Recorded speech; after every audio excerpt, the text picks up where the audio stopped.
तर आहे ना एक साईडला कढईमध्ये जिरे टाकले तेलामध्ये आणि त्यानंतर आपण जी आलं लसणाची पेस्ट केली होती ती टाकली आणि ती चांगल्या प्रकारे फ्राय करून घेतली. आणि फ्राय करून घेतल्यानंतर ओनियन आणि टोमॅटो होते ना, तर त्याची जी पेस्ट होती ना, तर ते आपल्याला याच्यामध्ये ॲड करायचे आहेत. ती ॲड केल्यानंतर लगेच त्याच्यामध्ये हळद वगैरे टाकायचं नाही आहे. तर तेल सुटेपर्यंत ते व्यवस्थित फ्राय करून घ्यायचे.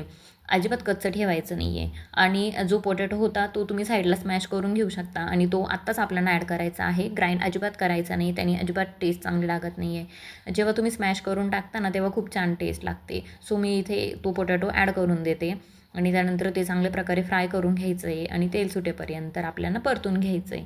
त्यानंतर आहे ना मसाल्यांमध्ये मी सिंपल आपले मसाले ठेवलेले, हळद, आपलं घरचं लाल तिखट, थोडासा गरम मसाला आणि थोडासा छोले मसाला पण ॲड करू शकता. आता हे मी 6 जणांसाठी बनवते, सो माझी क्वांटिटी पण जास्त असणार आहे. सो तुम्ही तुमच्या अंदाजाने तुम्ही टाकू शकता. त्यानंतर हे फ्राय करून घेतल्यानंतर थोडंसं ना आपल्याला त्याच्यामध्ये पाणी टाकायचं आहे आणि आपल्याला झाकण ठेवून आहे ना थोडंसं आपण तेल सुटेपर्यंत राहू द्यायचं आहे. जेव्हा त्याचं तेल सुटतं, ते मसाले पूर्ण चांगल्या प्रकारे फ्राय झाले